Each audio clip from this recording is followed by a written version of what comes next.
नमस्कार, मैं हूं पवन त्यागी। उत्तर प्रदेश के कुछ नेता आज बिहार के मुख्यमंत्री नीतीश कुमार से मिलने के लिए गए। जेडीयू की ये उत्तर प्रदेश की यूनिट ये आग्रह करने के लिए गई कि नीतीश कुमार जी, अब आप उत्तर प्रदेश की कोई भी 10 सीट ऐसी हैं जिनसे आप 2024 के लोकसभा चुनाव में मैदान में उतरें। ये जो नेता थे, इनका कहना यह है कि हालांकि 10 में से किसी भी सीट पर नीतीश कुमार चाहें तो उत्तर प्रदेश की 10 में से किसी भी सीट पर अगर वो लड़ें तो वो जीत निश्चित रूप से हासिल करेंगे। लेकिन फूलपुर वो सीट है जिसको ये मानते हैं कि जेडीयू के लिए जातिगत समीकरण के हिसाब से नीतीश बाबू की जाति के लोग उसमें ज्यादा रहते हैं और वहां से तो जीत पक्की है। अब जब ये बात लगाई जा रही है, इसके पहले भी ये चर्चा थी कि नीतीश कुमार क्या इस बार 2024 में बिहार छोड़कर उत्तर प्रदेश से लड़ेंगे। उसके पीछे के दो कारण हैं। एक तो यह है कि नीतीश कुमार को इंडिया अलायंस में कोई पूछ नहीं रहा है, सीधा क्लियर हो गया। शुरुआत में उन्होंने जोड़ने की कोशिश की थी और यह दिखाने की कोशिश की कि भाई सबसे ज्यादा स्वच्छ छवि का नेता भी हैं और हम सर्वमान्य नेता भी हैं, और हम देखिए लंबे समय से हमारे पास मुख्यमंत्री का एक अनुभव है। इनको लग रहा था कि सब लोग बोलेंगे, इंडिया अलायंस के लोग, कि भाई ठीक है, प्रधानमंत्री का चेहरा आप ही होंगे। लेकिन लालू प्रसाद यादव जेल से क्या छूटे, नीतीश बाबू का सपना टूट गया। नीतीश बाबू जेल में उनको रहते हुए सोच रहे थे कि भाई ये जेल में रहेंगे तो कोई गतिविधि कर नहीं पाएंगे। हालांकि लालू जी जेल में भी थे, तब भी वहीं से पूरी एक्टिविटी चल रही थी। लेकिन लालू जी के जेल के बाहर आने के बाद तो उन्होंने बिल्कुल क्लियर कर दिया कि देश का प्रधानमंत्री चेहरा यदि इंडिया अलायंस में कोई होगा तो वो तो राहुल गांधी होंगे, और खुल करके राहुल गांधी को प्रधानमंत्री बनाने के लिए वो एक्टिव होते दिखाई दिए। तब नीतीश बाबू के लिए तो कोई रास्ता बचा नहीं, और इंडिया अलायंस के जो घटक दल हैं जिनसे वो पूरे भारत में घूम घूम कर मिल रहे थे, वो एक तरह से उनका सपना धराशायी हो गया। अब फिर क्या करें?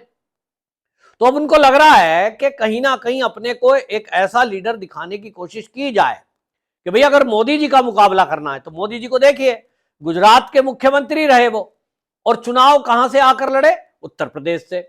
उत्तर प्रदेश में भी कहां से आकर लड़े? जो बिहार का बिल्कुल बॉर्डर लगता है, बनारस से।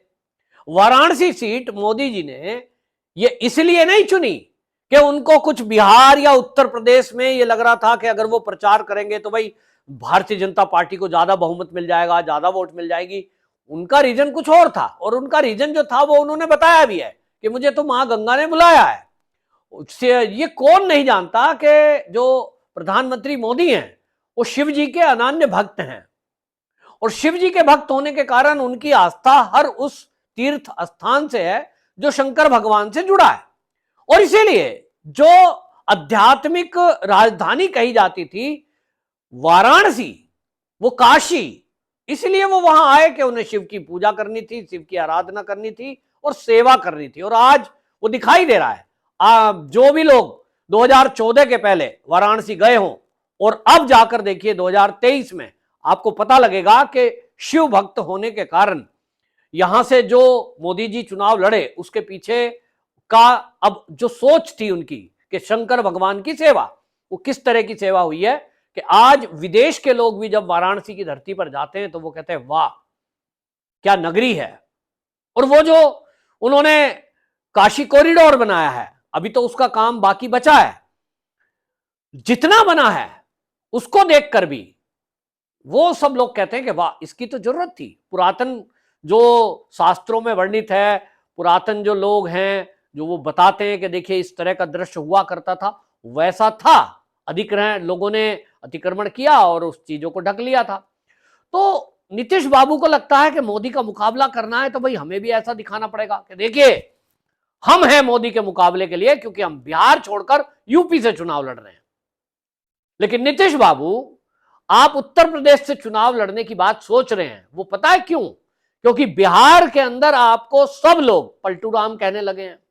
सब लोग ये कहने लगे हैं कि ये नीतीश कुमार ही हैं जो लालू प्रसाद को गाली देते देते राजनीति में बड़े हुए और ये कहकर के सत्ता में आए थे कि बिहार में लालू प्रसाद ने जंगल राज कायम कर दिया है, हम आएंगे तो इस जंगल राज को खत्म करेंगे। आज उसी जंगल राज का हिस्सा बन गए, उन्हीं लालू प्रसाद यादव के साथ मिल गए, और आज आप लालू प्रसाद के बेटे के कंधे पर हाथ रखकर कहते हो कि यही है हमारा भविष्य, यही है, तो आप तो उनके लिए दिखा रहे हो, तो जनता पूछेगी बिहार की कि नीतीश जी आपके आपके क्या चरित्र को क्या हो गया? आप उसी लालू की गोद में बैठ गए जिस लालू को गालियां दे देकर आप राजनीति में आए। तो बिहार की जनता के साथ तो आपने छल कर दिया।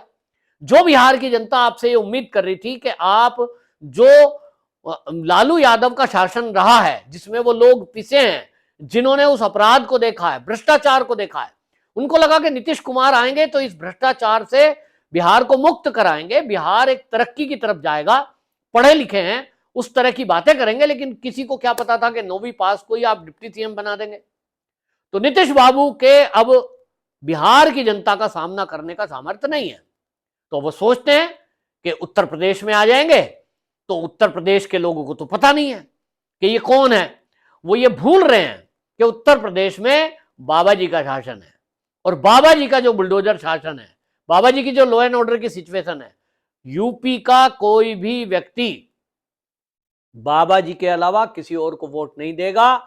उत्तर प्रदेश में तो बाबा जी के साथ साथ मोदी जी का चेहरा भी रहेगा 2024 के चुनाव में। हालांकि मोदी जी के चेहरे पर चुनाव लड़ा जाना है, लेकिन मैं उत्तर प्रदेश की अगर बात करूं तो उत्तर प्रदेश में मोदी जी के साथ साथ योगी भी वो एक चेहरा है जिनके नाम पर मोदी की जगह अगर कोई और भी होता तो 80 में से 75 सीटें योगी बाबा अपने जो काम किए हैं उत्तर प्रदेश में, जो विकास किया है, जो लॉ एंड ऑर्डर की सिचुएशन है, जो कानून का राज कायम किया है योगी जी ने, उसके बेस पर वोट मिल जाएगी। तो आपकी दाल उत्तर प्रदेश में तो गलने से रही। हां, आप अगर जातिगत गणना सोचते हैं, जातिगत जोड़ घटाव सोच रहे हैं, क्योंकि आपने तो जातिगत गणना करवाई है भाई, तो आपने बहुत बड़ा काम किया है हिंदुओं को जातियों में बांटने का, तो आपसे यह भी हिसाब लिया जाएगा। आइए तो सही मैदान में। लेकिन एक और बड़ी बात है, आप अभी तो इंडिया अलायंस का हिस्सा बनेंगे कि अलग से एक तीसरा गठबंधन बनाएंगे, अभी तो इस पर फैसला होना बाकी है। और जहां तक मैं पहले भी कह चुका हूं, आप मेरी अगर वीडियो लगातार देखते हैं तो आपको याद होगा, मैंने तो पहले ही कहा है कि इंडिया अलायंस में इनकी दाल गलेगी नहीं, क्योंकि जिस तरह से जेडीयू उत्तर प्रदेश में 10 सीटों पर चुनाव लड़ने की बात कर रही है, और 10 नहीं, ये कह रहे हैं कि हम जो है यूपी में 24 सीटों पर चुनाव लड़ेंगे, 10 में तो नीतीश को उतारने की बात कर रहे हैं।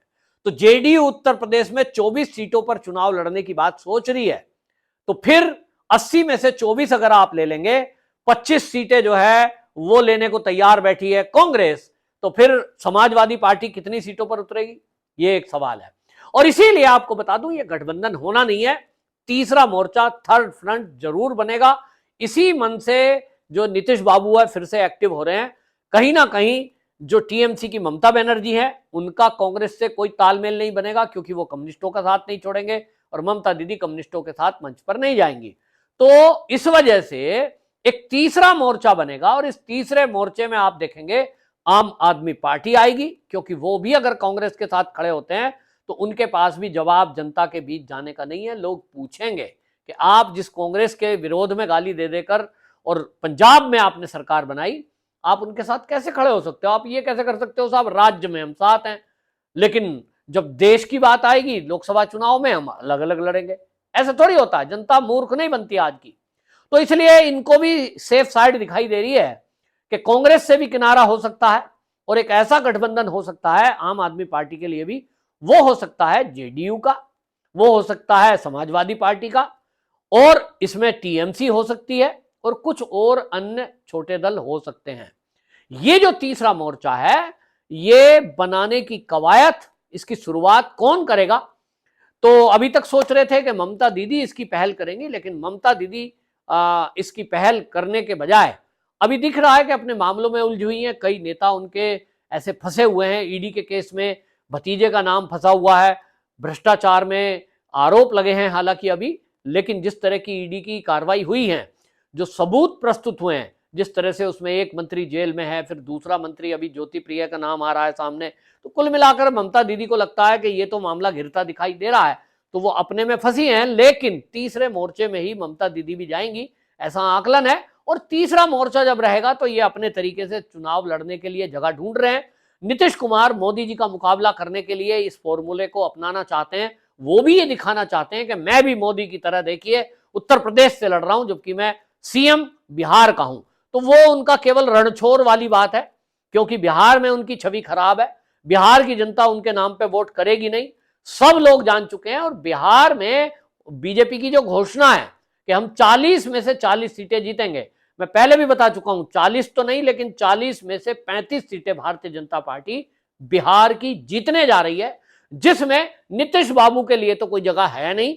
हां, उनके जो वर्तमान सांसद हैं वो जरूर एक अलग गठबंधन बनाकर या तो भारतीय जनता पार्टी में शामिल होकर जब टिकट लेंगे तो वो बीजेपी के सांसद कहलाएंगे। इसकी तैयारी काफी दिनों से जेडीयू सांसदों की चल रही है। तो इनको लगता है कि उत्तर प्रदेश में एक नई जमीन है, नए लोग हैं, तो वहां नए तरीके से अपना आधार बनाया जाए, थोड़ी इज्जत उत्तर प्रदेश में शायद इनको मिल जाए, क्योंकि बिहार में तो इनको इज्जत मिलने से रही। तो ये घोषणा, ये प्रयास उसके लिए है। सुना है बिहार के जो मुख्यमंत्री हैं नीतीश कुमार दिसंबर में उत्तर प्रदेश की ये यात्रा करने वाले हैं। अब देखते हैं उत्तर प्रदेश में कितनी यात्रा का क्या इनका असर होता है। पहले ही बता रहा हूं, उत्तर प्रदेश में किसी नेता का कोई असर नहीं होगा। पहले नंबर पर भारतीय जनता पार्टी रहने वाली है और दूसरे नंबर पर उत्तर प्रदेश में यदि किसी का असर है वो है अखिलेश यादव। बाकी किसी की दाल यहां गलनी नहीं। आपकी क्या राय, कमेंट बॉक्स में जरूर बताएं।